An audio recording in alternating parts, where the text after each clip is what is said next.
सुबह सुबह पूजा अपनी ननद प्रीति के कमरे में उसको उठाने के लिए आती है और देर तक सोता हुआ देख उसके ऊपर से कंबल हटाते हुए अपनी ननद से कहती है, सूरज सर पर आ गया, पर अभी तक तुम्हारे लिए सुबह नहीं हुई। अरे आज उठना भी है या नहीं? भाभी उठ रही थी मैं। उठ रही थी? ऐसा एक भी दिन नहीं आता कि बिना उठाए तुम उठ जाओ। भाभी आज तबीयत ठीक नहीं लग रही थी, इसलिए आज लेट हो गया। तुम्हारी तो रोज ही तबीयत खराब होती है, घर का काम जो करना होता है। ये नहीं कि भाभी पूरा दिन अकेले काम करती है तो कभी उनकी मदद करवा दूं। भाभी मुझसे जो भी होता है वो मैं कर तो देती हूँ, फिर भी आप मुझे रोज सुबह सुबह सुनाना शुरू कर देती हो। तुम्हें तो कुछ बोलना ही बेकार है। पता नहीं कब शादी करके अपने ससुराल जाएगी, पर इससे शादी करेगा भी कौन? इसके लिए तो इसी की तरह कोई बौना देखना पड़ेगा। प्रीति अपनी भाभी की बातें सुनकर बिना कुछ बोले बाहर जाने लगती है। तभी पूजा प्रीति को रोकते हुए उससे कहती है, ओ महारानी, ये तुम्हारा कंबल, इसे कौन उठाएगा? इतना कहकर पूजा वहां से चली जाती है। बेचारी प्रीति अपना बेड ठीक करने लगती है, जिसके बाद प्रीति घर का भी काम करने लगती है और खुद से कहती है, चलो घर का काम तो खत्म हुआ, अब कॉलेज के लिए तैयार हो जाती हूँ। वैसे भी आज बहुत लेट हो गई हूँ, एक क्लास तो पक्का छूट ही जाएगा आज। इतना कहकर प्रीति कॉलेज जाने के लिए तैयार होने लगती है तो वहीं पूजा किचन में काम कर रही होती है और खुद से ही बातें कर रही होती है। पता नहीं क्या करूं, प्रीति के लिए कोई ढंग का लड़का भी नहीं मिल रहा। जो भी मिलता है उसको उसकी हाइट की वजह से रिजेक्ट कर देता है। ऊपर से वरुण है जो मेरी एक नहीं सुनते। पता नहीं इसका घर कब बसेगा। इतने में पूजा का फोन बजता है, जिसे देख पूजा अपनी चाय लेकर हॉल में जाकर बैठ जाती है और फोन पर बातें करने लगती है।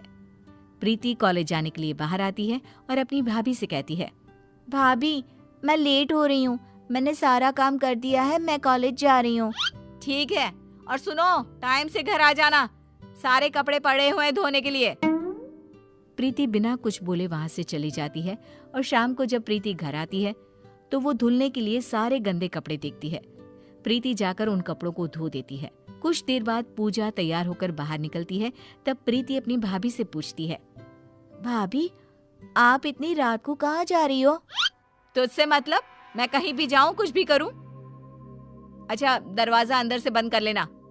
हो सका तो मैं रात को घर ना आ पाऊं, क्योंकि आज मैं अपनी फ्रेंड के घर जा रही हूँ। पर भाभी उस बारे में आपने भैया से पूछा?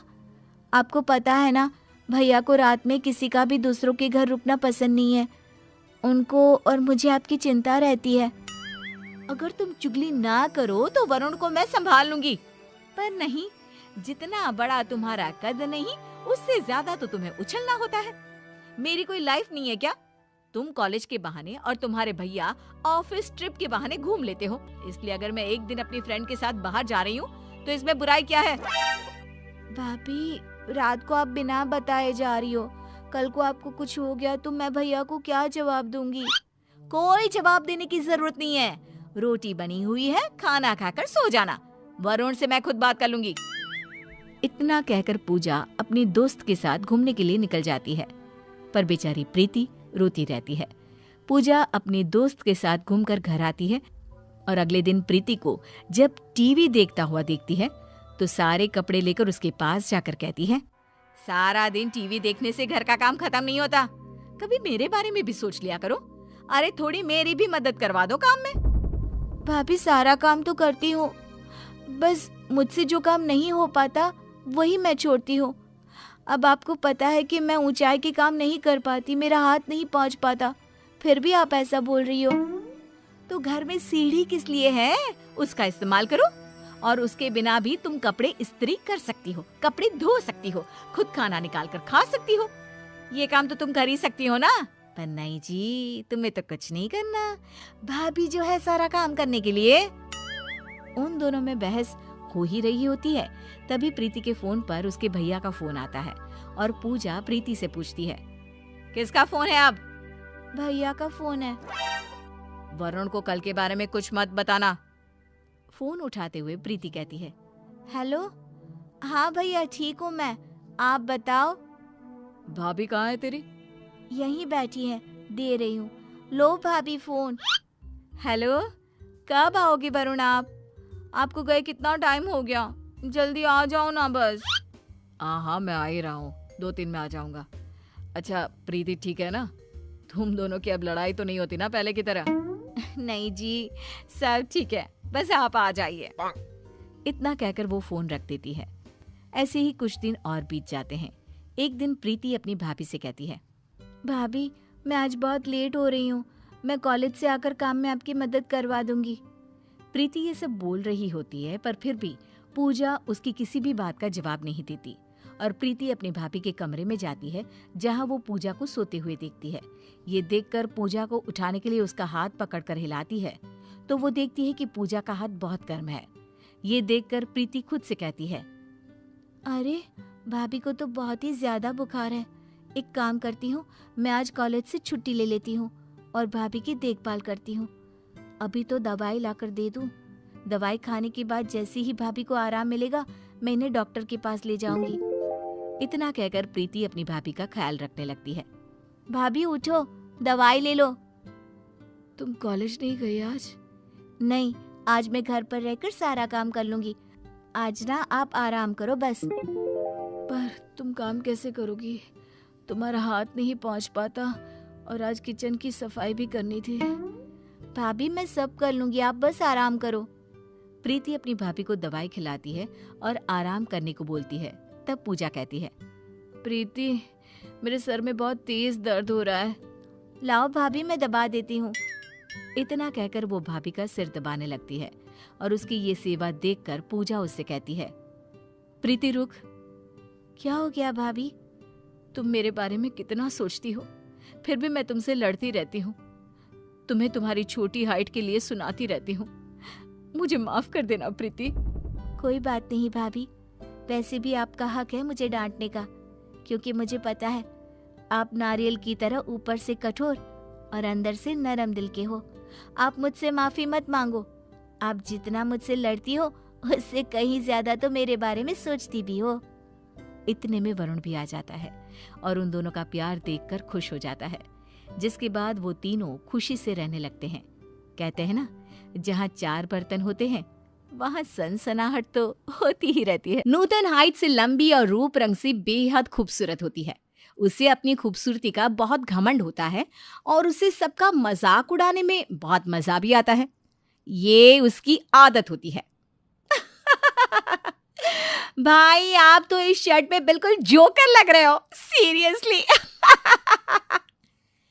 तभी भाई मुकुंद गुस्से से फूट पड़ता है, नूतन ये क्या हर बात पे खी खी खी खू खू खू करती रहती हो? दूसरों का मजाक उड़ाते शर्म नहीं आती? माँ, पापा, नीलांबरी और विभूति भी चिल्लाते हैं। नूतन हम ना कह दे रहे हैं, ये तुम्हारी ऊट पटांग हरकतें जो है ना, हमसे और बर्दाश्त नहीं होगी। हाँ और नहीं तो क्या। अरे रोजाना गली मोहल्ले में किसी ना किसी की शिकायत आती है कि आपकी नूतन की शादी की उम्र हो गई है, फिर भी लोगों की निंदा करती रहती है। अरे नूतन बेटा सुधर जाओ, वरना ये दूसरों का मजाक उड़ाते उड़ाते एक दिन खुद ब खुद अपने आप का भी मजाक बनकर रह जाओगे तुम। नूतन के घर वाले उसे खूब डांटते, लेकिन फिर भी वो दूसरों का मजाक उड़ाना बंद नहीं करती। एक दिन चश्मा पहने हुए दुकानदार से, जी मैडम बोलिए, क्या चाहिए आपको? हो चश्मे बद्दुर, बर्तन घिसने वाले साबुन की 2 टिकिया दे दे। आसपास के लोग दुकानदार पर हंसते हैं और नूतन को ये देखकर खुद पर नाज महसूस होता है और वो बस हर जगह ऐसे ही दूसरों का बुरा बोलती रहती। उसके भाई मुकुंद को स्वरा नाम की एक लड़की से प्यार हो जाता है। स्वरा बहुत ही खूबसूरत लड़की होती है, लेकिन वो हाइट की थोड़ी छोटी होती है। स्वरा और मुकुंद दोनों शादी कर लेते हैं और जब स्वरा बहू बनकर घर में आती है, तभी उसकी लंबी ननद उसका मजाक उड़ाना शुरू कर देती है। स्वरा बहू, जरा वो फ्रिज के ऊपर मैंने एक सौंफ की डिबिया रखी है, वो ला के देना तो। जी माँ जी, अभी लाई। स्वरा रसोई में जाकर फ्रिज के ऊपर हाथ डालने की कोशिश करती है, लेकिन उसके छोटे कद के कारण उसका हाथ ऊपर पहुंच ही नहीं पाता। वो हॉल में खाली हाथ लौटती है। माँ जी, मेरा हाथ ही नहीं पहुंच पाया ऊपर। क्या माँ, अब नाटी बहू को घर में लाओगी तो यही होगा ना? बेचारी मेरी छोटी सी भाभी। नूतन। क्या नूतन? हाँ क्या नूतन? सच नीम की तरह कड़वा होता है, लेकिन सच तो सच ही होता है ना।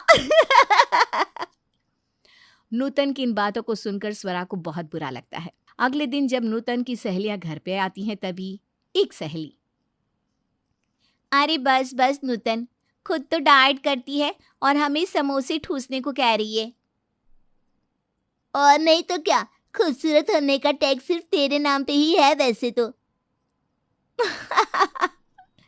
तभी वहां पर स्वरा सबके लिए कोल्ड ड्रिंक लेकर आती है। ये लीजिए, आप सबके लिए ठंडी ठंडी कोल्ड ड्रिंक। अरे अरे अरे संभाल की भाभी, अब आपको देखने के लिए हम सबको अपनी गर्दन झुकानी पड़ती है। वो तो अच्छा है कि कम से कम ऐसे बैठ के तो मैं आपको सही से देख पाती हूँ। मेरी गर्दन रिलैक्स्ड मोशन में है अभी। वैसे किस्मत तो मेरी फूटी है कि मुझे आप जैसी बौनी भाभी मिली, लेकिन स्टिल आप दिल की बात अच्छी हो।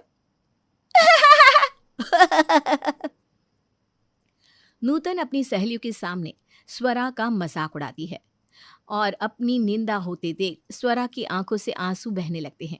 वो तुरंत अपने कमरे में जाकर फूट फूट कर रोती है। सच में नूतन, तेरी भाभी छोटा पैकेट और तू बड़ा धमाका, क्या जोड़ी है ननद भाभी की। फिर एक सुबह नूतन अपने बाथरूम में शैम्पू से बाल धोती है और फिर बाहर निकलने के बाद जब वो आईने में देखती है तो उसके बाल जले हुए थे। नहीं, ये क्या हो गया? मैं तो बिल्कुल भूतनी लग रही हूँ। ये मेरे बाल कैसे जल गए? इतनी खूबसूरत जुल्फे थी मेरी। थोड़ी देर पहले भाभी आई थी कमरे में साफ सफाई करने। कहीं मुझसे अपने अपमान का बदला लेने के लिए तो उन्होंने मेरे शैम्पू में कुछ मिला नहीं दिया होगा ना। आप समझी, ये सब ना भाभी का ही किया तो रहा है। भाभी की बच्ची तू तो गई आज। नूतन अपने जले हुए बालों को छुपाने के लिए नकली बाल का विग लगा लेती है। अपनी भाभी स्वरा से बदला लेने के लिए नूतन स्वरा के कमरे में आती है। स्वरा गहरी नींद में सो रही होती है और नूतन के हाथ में एक तेज नुकीले धार वाली कैंची होती है। मेरे बालों को जलाया था ना, अब देख तेरे बालों को काट कर तुझे गंजी ना कर दूं तो। बौनी तो तू है ही, अब गंजी भी बन जाएगी।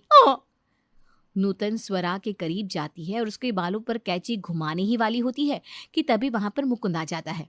अरे नूतन, तुम यहाँ? नूतन फौरन कैंची को छुपा देती है और हकलाते हुए कहती है, जी भाई, मुझे ना भाभी जैसे झुमके ऑर्डर करने हैं, तो बस उन्हीं के फोटोज लेने आई थी। क्या मतलब? लेकिन तुझे तो झुमके पहनने का शौक भी नहीं। तू कब से झुमके पहनने लगे? हाँ, अब वो मेरी फ्रेंड है ना टीना, हाँ, उसे बर्थडे गिफ्ट देना है ना। जैसे तैसे नूतन बाल बाल बचकर वहां से निकल लेती है। नूतन का जन्मदिन आती है, बहुत सुंदर तरह से सजती संवरती है और पूरा घर सजाया जाता है। अरे भाभी, आप ये केक मुझे दे दो, पूरे 3000 का केक है।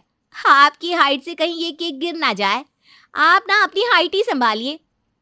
नूतन केक को अपने हाथ में ले लेती है और फिर फर्श पर आगे चलती है, लेकिन तेल से पैर फिसल कर वो मुंह पे गिर जाती है और उसका पूरा मुंह केक से भर जाता है, जिसके बाद उसके सर से नकली बाल की विग भी निकल जाती है और नूतन की सारी सहेलियां उस पर पेट दबाकर हंसती है।